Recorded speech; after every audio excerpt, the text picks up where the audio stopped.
Hey, it's a local spotlight show here at WJBM Studios in Jerseyville, Illinois, the voice of the Tri-Counties. I'm Chris Lorton. I'm your host and a special guest today. I kind of off the cuff said, hey, can we do this interview? I'll go, for sure. So I've got Tyson Schulte with me. Welcome, Tyson. Hey, it's good to be here. Glad it all worked out. Yeah, this is this is aired and recorded on Friday, 5/29, and you are playing at the Greene County Fair tonight. Yeah, sure am. Super pumped. I spent a lot of time in Carrollton, believe it or not. I've played at the Grain Bin a few times there. You have? On the square or wherever you call that. Yeah. And so County Fair reached out and said, hey, we want you to play, I think, the beer garden or their showcase area. So that's where we're going to be tonight, full band. Should be a good time. Yeah. Okay, so your full band, how many pieces you got in the band? Well, this one's a full band, so there'll be six of us up there. Super. Yep. So it'll be fun. And you're opening July 11th. You're coming and playing with, who are you opening for? Chris Cagle. Chris Cagle. All right. Yeah. So did you know Chris? I don't. I do not know Chris Cagle by any means. Yeah. I hope I get the chance to meet him here in about 6 weeks from this time, here in July. That'd be really cool. Mark that off the bucket list. But can't say I've ever met the guy. Hey, before we get into what you've been doing in music, just to let people know kind of where you come from. I like to let people know, who you are, Yeah. Where you from, son? Like, where are you from? Where are you going from? Yeah, tell me where you come from, man. Where's your roots? I grew up in the Quad Cities area. I've spent a lot of time, obviously growing up in Illinois, I've traveled the countryside, growing up showing hogs and was in FFA and very involved in, 4-H and things like that. But went to a little high school called Sherrard. Sherrard, yep, okay. Yep. There's some people, I want to say there's a Gerard There somewhere. is a Gerard, and not far from here. I was going to say, it might be pretty close to here. Yeah, I think maybe an hour. Yeah, it's a lot of people go, oh, Gerard, I know where that's at. It's like, no, Sherrard, a little further north in the nosebleed section of Illinois up there. But it's funny you say you're from the Quad Cities. I always think of the Quad Cities being like Quad Cities, like cities. But you grew up kind of in the country? Yeah, I called it the perfect rural. I was about 5 minutes from McDonald's, so if Mom didn't have anything cooking up for dinner, we could run into town, grab some French fries and a cheeseburger. But I could also jump on my four-wheeler and rip right down the road and not bother anybody. So it was ideal, just on the outside of town. So what was the town you actually lived in?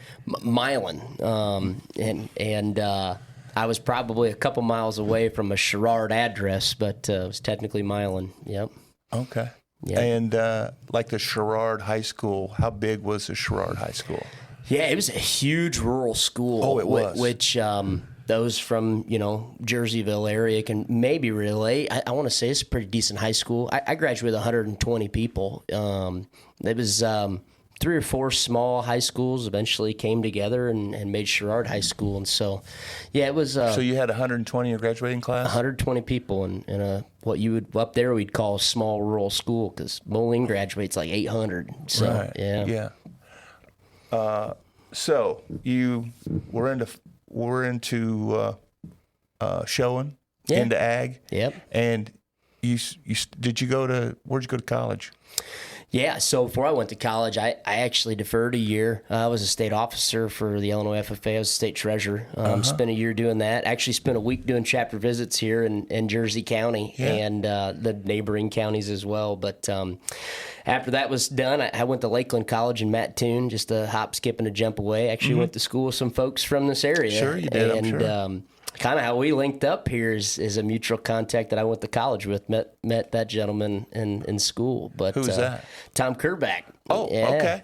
Yeah, he's a friend from my Lakeland days, and all these years that friendships last. But yeah, I left Lakeland, went to the University of Illinois, and took a victory lap up there. But studied ag engineering, and enjoyed my time in Champaign and Mattoon both. So. And then out of college, you get into some continue on in ag? Yeah, definitely. I always thought I wanted to work for John Deere, being from kind of the home of John Deere, Moline, Illinois, But I ended up taking a job with ADM. And they shipped me not to Decatur. They shipped me to Hutchinson, Kansas. What's ADM stand for? What is that? Archer Daniel Midland is what that stands for. All right. And what do they do, ADM? ADM, they do a lot of different things. They got a hand in flour milling, a major grain storage company. They got a ton of grain elevators. That's actually what I was doing out in Kansas. I was working at what's stapled as the longest grain elevator in North America. It was a half-mile long. But we recently went to Yellowstone, and we were driving through Kansas, and there were some in Colorado, dude. Oh yeah, some big grain elevators, huge concrete elevators. Yeah, huge. Monstrous. Yeah, it was super cool. I learned a lot while I was out there working for ADM. There's just to give you an idea, that one elevator had 1,100 different bins in it, and we knew exactly what was in every bin. And we loaded shuttle trains out of there that went to the coast of Texas, got loaded on ships, and all that wheat pretty much went to China. So very cool. So you were living out there in the middle of nowhere? Pretty much. Yeah. Yep. Yeah. It seemed like when we were driving through, it was like, just like there's nobody out here. Yeah. I mean, it's just like open ground, you know, just maybe a small town once in a while, you know. We were only 30 minutes away from Wichita, and so it didn't take me too far away from how I grew up, kind of being, readily available to some of those more urban things, But I still enjoyed where I lived. I lived on what I called the last hill in Kansas. And let's get to the meat of this thing. How in the heck when did you get in or have time to get into music? How'd that happen? Yeah, so I lived out in Kansas for 3 years, came back to Illinois, and COVID kind of put your mind into perspective of the important things. You can't pick where your family's from, so came back to Illinois. But before I left and went to Kansas, the Illinois State Fair started doing this karaoke contest thing.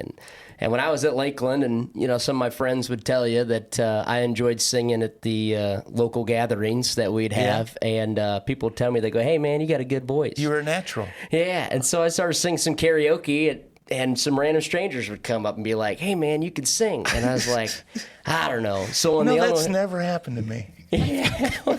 Well, and now it don't happen very much anymore. But no, yeah. So when the Illinois State Fair said they were going to do this karaoke contest, I was like, I'll give it a try. And so you had to qualify through county fairs, like 10 county fairs. You had to make the top 2. And first year I did it, I qualified, but I didn't even place in the top 5 in the finals. And so moved to Kansas, come back. They're still doing it. And I said, I'm going to do that again. I was hesitant, but I was like, I'm going to do it again. Qualified again, and when I won. And so the cool part about winning was you got to open up for the grandstand act that night at the state fair. And so I opened up for Craig Morgan and Toby Keith. And nice. That's super awesome. That is great. Oh, That's my God. fun. Talk about tickled pink. I was scared to go up there, but by the time I walked off, I had goosebumps. I was like, man, I want to do that again. Yeah. Well, there's no rules that said you couldn't do it twice, and you couldn't win twice, and so I did it again the next year, and wouldn't you know, I won again. And opened up for a guy named Kendall Marvel.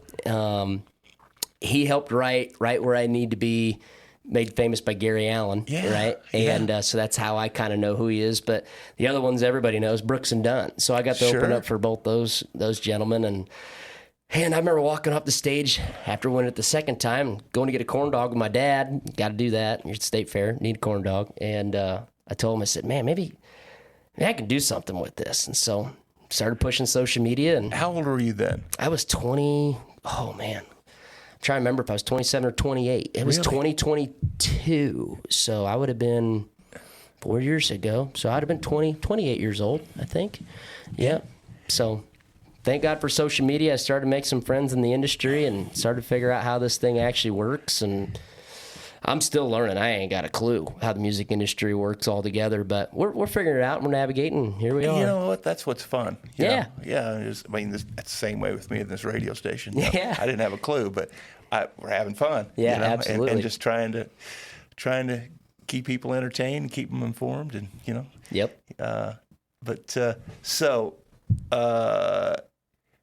Now karaoke. What songs? What was your songs that you could win back to back? Yeah. At the fairground, at the fair. So this is where it all comes full circle. We're talking about opening up for Chris Cagle right here in July at the Jersey County Fair, and my go-to karaoke song that I give sole credit to being able to win this contest was Chicks Dig It, which is Chris Cagle's like staple song. If you stick around long enough for the whole concert, I'm confident. I mean, I'll put some money on it if I have to. I'm confident that'll be the song he ends with is Chicks Dig It. Okay. Because it is by far, at least my favorite. I'd believe it's probably his most popular song. And so if it wasn't for Chicks Dig It and Chris Cagle, I probably wouldn't be sitting here right now because I wouldn't have that song to sing. And now you're going to open for him. Yeah, that's crazy. In July 11th. Yep. Hey, if you're just joining us, I have Tyson Schulte with us tonight.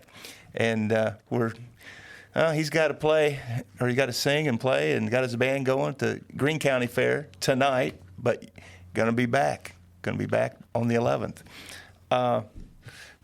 So you've opened for those guys. Who else have you opened for now that you're kind of into it? You know, you got a band and you're kind of going. Yeah. Kind of reeling. Yeah, so, go to the karaoke contest and, getting the chance to share a stage with Craig Morgan, Toby Keith, Brooks, and Dunn, that was awesome, but I was singing somebody else's songs, and so started releasing my own music, putting stuff out there on Spotify, all stuff I've, I'm terrible with grammar. I don't know if the right word is wrote or written, but songs that I've made myself and released myself. But I've opened up for acoustically, so I'll bridge into that as well. But acoustically, I've opened up for Tracy Lawrence, Gretchen Wilson, be just kind of a neighbor to hear, Sure.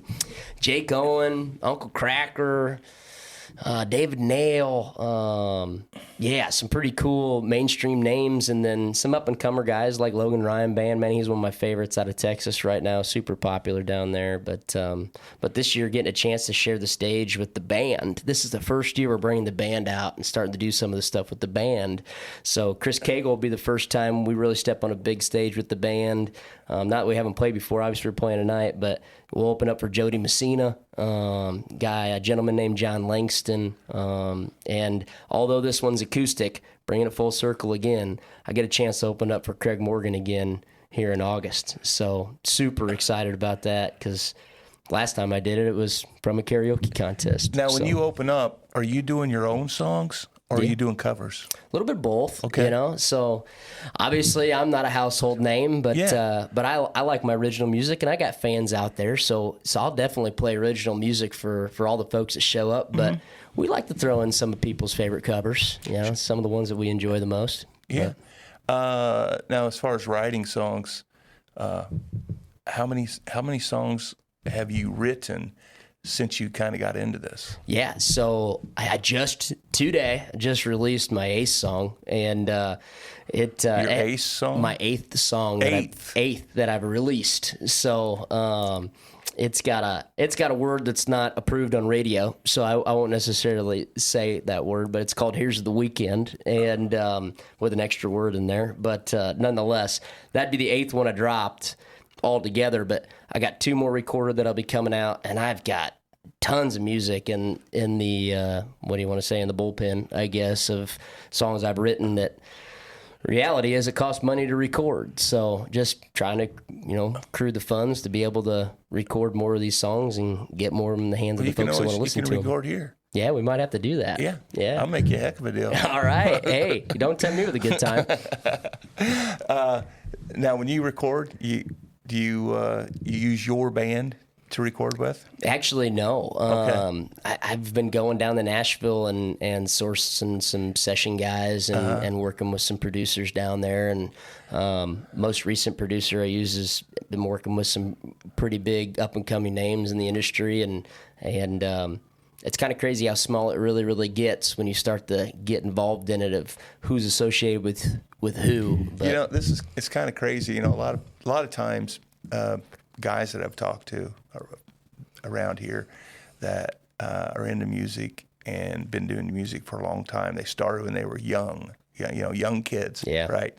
And they started writing their own music, and they talk about them writing music, some of them, it just comes to them like in a flash, and then they put it all together. How about you? What's your style? Yeah, most songs I've ever written, I've probably sat down and had them all done and 10 to 30 minutes. I'm in Yeah. the same boat. You get an idea, and then it starts to flow, and then it just all comes together. I don't know if I've ever put one together where I had to think about it for days or weeks or months, but that's probably also just my short-term attention span. I don't necessarily get bored with it, but I get frustrated with it. But that's where I look forward to maybe co-writing with some people. If I could take some of these ideas that I could never really bring together like I write, and my writing practice is I've always come to light.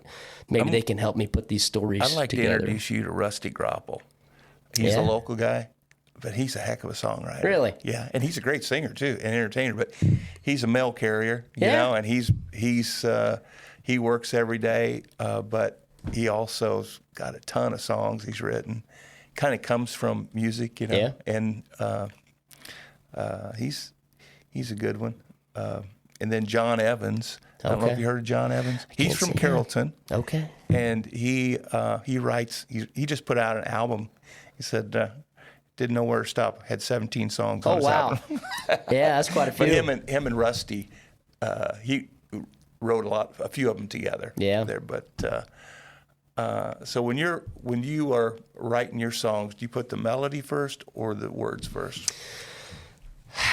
Yeah, that's tough. Honestly, if I'll give you some examples, like Twister, right? Twister's one of my more popular songs. I sat down thinking I love the song Hurricane by the Band of Heathens, and I like the Thunder Rolls, and stuff like that. And I was sitting there going, man, nobody ever wrote a song about a tornado. And so I sat down with that idea and kind of got a strum pattern kind of figured out, and the rest is history. It came together pretty quick. But I've also created songs around a riff. Somebody starts playing the guitar, and then you kind of think of some words that just work with that melody, and that rhythm, and then next thing you know, you got a song. Yeah. The cool thing is you started this late in life. Yeah. You just kind of started up. Yep. And you're still working a regular job. Yep.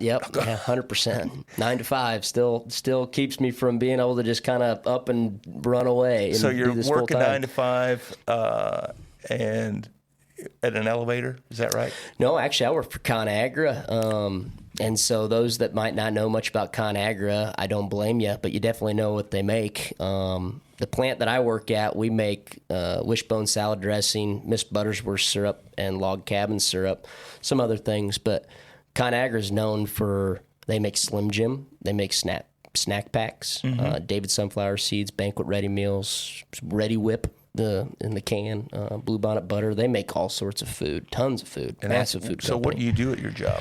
I'm in continuous improvement. So in other words, I get to hyper focus on data and understand what it's telling us and where we can be better, and then try to develop processes and people to help close those gaps to be more efficient in how we work. And so that's really helped me, honestly, in my music career, because aside from the creative side of it, this is a business, and so you got to figure out where's your audience and how do you promote this song, and where are you lacking in trying to get to where you're going. And so my day job definitely helps me navigate the music industry from a business perspective. But yeah.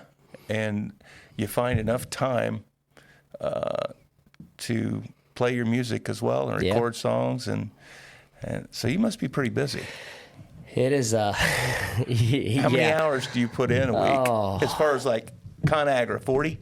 Yeah, it's 40-hour week. Okay, how many hours do you put in the music business? Oh, I couldn't even tell you. I've never even penciled it. Not only am I getting married in the fall, but we also got horses and a hobby farm at home, do a lot of baling of hay, and the music thing definitely trumps all that in terms of how much time commitment it is. But if you wanted me to put a number to it, I couldn't even tell you. It's another full-time job. Yeah. I mean, you'd probably do another 40 hours. Probably, yeah. But enjoying every bit of it. All of it, absolutely. Yeah. I love it. But but it is a commitment, I mean, I think it's crazy how people think in the entertainment sector, and you would probably feel this with the radio too, it's just songs play on the radio. There's nothing behind it. There's no energy into it. You just turn the song on and it plays on the radio. No different than how a band just shows up and starts playing songs. There's nothing into it. But you and I both know in this industry, there's a lot more going on behind the scenes to make that a reality, And so that's been the hardest learning curve for me and my fiance is what are all the pieces that really bring this all together? And that's where we probably spend most of our time with the music side of it. Where do you want to be? Where do you want to be in 5 years? You set a goal there? I don't know if I've looked 5 years out. You know, you look like kind of the guy that, when I'm looking at you, your energy and you're a smart guy, you know. I don't know. I'll take what I can get. You know, you could hit the big time, you know, and I know that's where you want to go. Oh, I'd love to get there. So how are you going to get there? What's your game plan? Yeah, so I'll walk you through kind of the 3 years I've been doing this in as short of an explanation as I can. First year I started doing this, I played a lot of bars, tons of bars. And I learned really quick that you couldn't control how many people were going to show up, nor who was going to show up. And ended up playing for a lot of people that just were there to drink on a Saturday night. Don't blame them. I'd be there at my local watering hole too to drink on a Saturday night. But they weren't there for music. So the next year, I had a chance to open up. That first year, I had a chance to open up for Tracy Lawrence. And I remember that was a show that was super memorable for me because everybody was there to hear music. And they paid attention. And I had a mass following follow me after that. And said, that's my goal. I said, I want to be on stages like that. So the next year, I didn't book a bunch of bars. And I kept myself available for opportunities like that. And I didn't have a whole lot of them going into the summer. But people cancel and phone calls happen. And I ended up doing a lot of big shows. Yeah. And so that's been kind of the strategy moving in with the band. You know, got a band. I want to get in front of audiences that are there for music, you know, and want to hear what you got to give. And so I think the more and more we just advertise that market of people and genuine audiences that are there for music, it'll slowly but surely grow. Persistence and patience is the best recipe. But 5 years, where are you going to be? I hope in 5 years. I'll tell you, I just came from helping set up sound for a gentleman named Kenny Fiddler. And for those of the folks that are avid kind of red dirt Texas country fans, you'll know who Kenny Fiddler is. Mm-hmm. He's got a couple 100,000 monthly listeners. Man, if I get to a point where I'm doing something like that, gentlemen, and got a few 100,000 people that care enough to listen to me every month, and I can make a living traveling, playing for those folks, man, I'd love to be right there in 5 years. Absolutely, 100%. I don't need to be Morgan Wallen, man. I don't need to be on them big old stadium stages, but you know, if I could play for a genuine audience of people that really want to hear what we're doing, that's where I'd love to be. Hey, where can people find your music? Everywhere. Spotify, Apple Music, YouTube, Amazon, all of the above. Okay. Yep. Now, we do a local vocal show every Sunday from 6 to 8 p.m., and we'll get some of your music. Yeah. And before you leave today, I'll find some of your hot stuff that you like to push. Sure. And we'll get those on there, too. That sounds amazing. Yeah. And we also play some at lunchtime as well. That'd be awesome. Yeah, I haven't really cracked the radio scene yet. You're cracking it now. That's one thing I've still got to learn about the music industry is how does radio work? But hey, Tyson, it's been great having you in. Yeah. Tyson Schulte, ladies and gentlemen, he's going to be opening up Saturday, July 11th for Chris Cagle. So, all right, thanks for coming in, and have a great day. Yeah, thanks for having me.